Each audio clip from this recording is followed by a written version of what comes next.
კადრები სტრასბურგიდან და უმნიშვნელოვანესი გზავნილები, რომელიც ოლიგარქის რეჟიმისთვის განსაკუთრებით გამაღიზიანებელი აღმოჩნდა. სალომე ზურაბიშვილს ევროპარლამენტში უსმენდნენ, ტაშს უკრავდნენ, ევროპელ დეპუტატებს მხარდაჭერის ნიშნად საქართველოს დროშები ჰქონდათ. ზურაბიშვილი სტრასბურგში ევროპარლამენტის პრეზიდენტის მიწვევით ჩავიდა. პრეზიდენტმა ქვეყნისთვის კრიტიკულ მომენტში ევროპარლამენტს საქართველოს მოქალაქეების სათქმელი გააცნო. აღწერა რა გზით მივიდა ქართული ოცნება რუსულ კოშმარამდე, როგორც ამას ხშირად სწორედ ევროპელი პოლიტიკოსები ამბობენ. ერთ მხარეს არის ქართველი ხალხი და მეორე მხარეს ერთი პარტიის რეპრესიული აპარატი. ქართველები არ დაიღლებიან, მაგრამ ევროპის გააქტიურებას ელიან, უთხრა პრეზიდენტმა ევროპარლამენტს და უფრო ქმედითი ზომებისკენაც მოუწოდა. ეს არის გადამწყვეტი დრო, რადგან ზოგიერთ მომენტში ჩვენ გვგრძნობთ თავს 1921 წელში. ოლიგარქის ნაბიჯები საბჭოთა ოკუპაციას სალომე ზურაბიშვილმა ევროპარლამენტის ტრიბუნიდან შეადარა. ასე საქართველოს პრეზიდენტმა ევროპელ კანონმდებლებს რეჟიმის გეგმა გააცნო, რომლის საბოლოო მიზნადაც რუსული სახელმწიფოს ჩამოყალიბება დაასახელა. რატომ გამოდიან მოქალაქეები უკვე თითქმის ერთი თვეა ქუჩაში? პრეზიდენტმა საქართველოსთან ხალხის მთავარი სათქმელიც ჩაიტანა და პირობაც, რომ პროტესტი ახალი არჩევნების გამართვამდე არ შეწყდება. ეს საპროტესტო მოძრაობა არის ძალიან მშვიდობიანი, მასობრივი სამოქალაქო დაუმორჩილებლობის მოძრაობა და მისი მონაწილეები მხოლოდ ორ რამეს ითხოვენ. დამიბრუნეთ ხმა, რადგან არჩევნები მოიპარეს.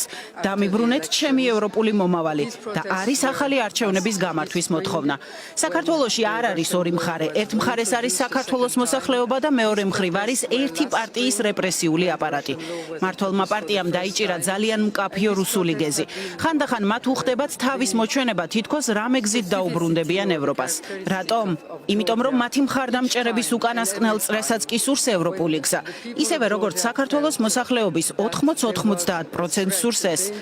ვრცელი სიტყვა დასავლეთის მიმართ კრიტიკული იყო. სალომე ზურაბიშვილმა პარტნიორებს საქართველოს რუსიფიკაციისაგან დასაცავად ეფექტიანი ნაბიჯებისკენ მოუწოდა. გაიხსენა სად და როდის დამარცხდა კრემლი და დასვა კითხვა, თუ რატომ უნდა მიაღწიოს პუტინმა სასურველ მიზანს საქართველოში მარიონეტების გამოყენებით.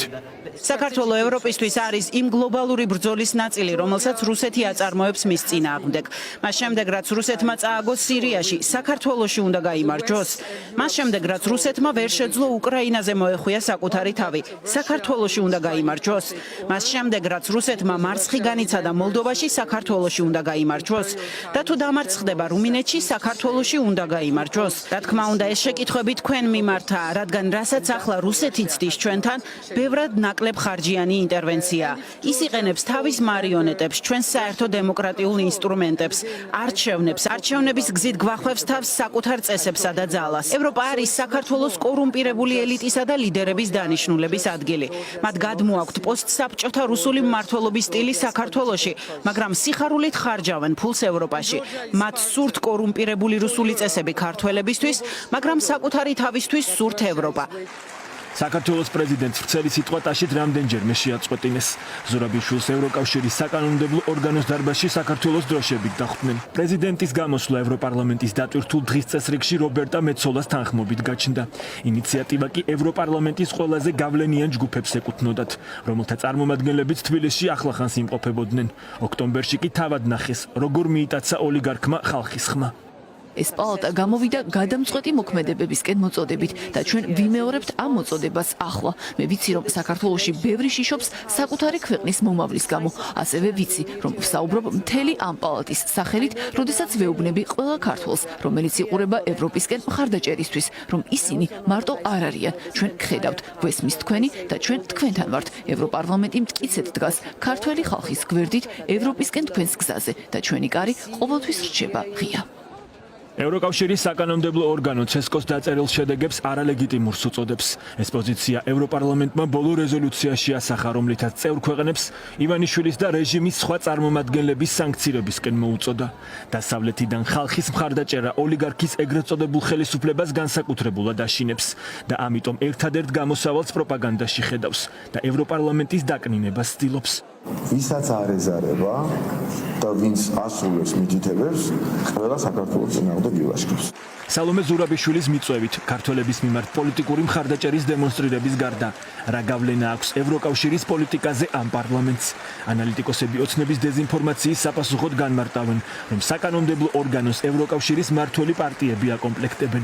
სწორედ ამ ქვეყნების ლიდერები კი ისეთ გადაწყვეტილებებს იღებენ, როგორიც მაგალითად სანქციებია. უკვე დაძრულია ეს ასე ვთქვათ პროცესი.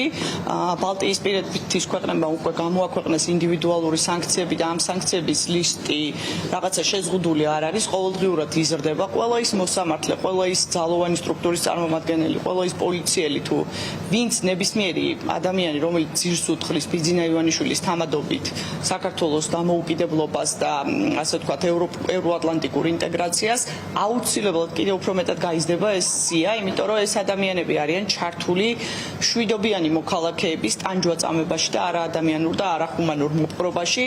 ოპოზიციაში ამბობენ, რომ ევროპარლამენტში სალომე ზურაბიშვილმა ქართველი ხალხის სათქმელი ჩაიტანა.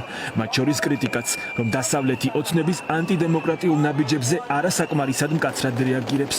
ჩვენ უკვე აქ შეშფოთებების დრო აღარ აქვს. ჩვენ გვჭირდება ქმედითი მხარდაჭერა. საქართველოს მოქალაქეები, რომლებიც 21 დღეა ყოველ ღამე დგანან და აპროტესტებენ და იცავენ ევროპულ ფასეულობებს, მათ რეალური მხარდაჭერა ჭირდება. მათ არ ჭირდებათ მხოლოდ დიპლომატიური ვიზების გაუქმება. მათ ჭირდებათ კონკრეტული ინდივიდუალური სანქციები.